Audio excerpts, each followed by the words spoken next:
Hapa mzee Muchachu. Baba mzee Mchachu. Kwanza salamu alaykum kwanza. Kidogo mama asemaje? Dawai kazini. Ameshajaisha. Nataka mechi tumeona bwana. Ukweli hasa ulipo mpira ulikuwa kipindi cha kwanza, kipindi cha pili bwana.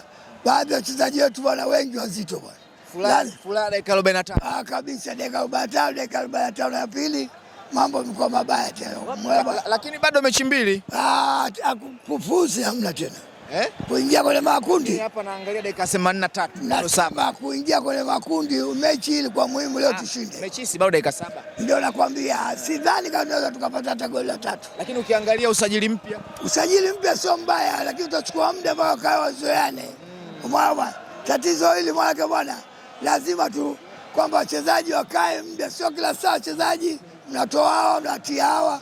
Umeona ndio nakuwa matatizo kwa sababu kama zimewaponza hivi sana, zimewaponza na ile goli ile mtoka kwenye mchezo lile ambalo la kurudisha nyuma mola beki.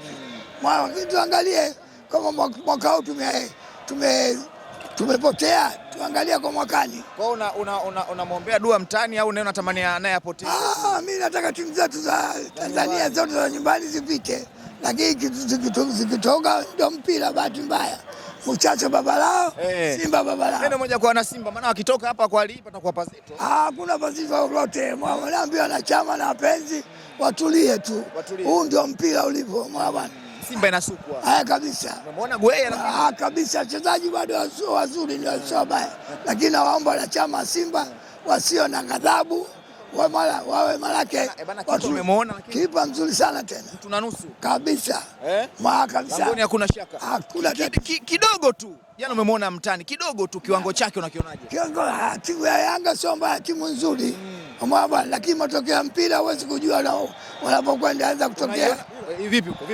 Goli nini? Sio goli. Sio goli. Sasa tuko wote huko tunajuaje? Hapana, Muchacho baba lao, baba mimi na waikazi. Muchacho. Hai kazini mzee Mchachu. Baba la Muchachu taratibu.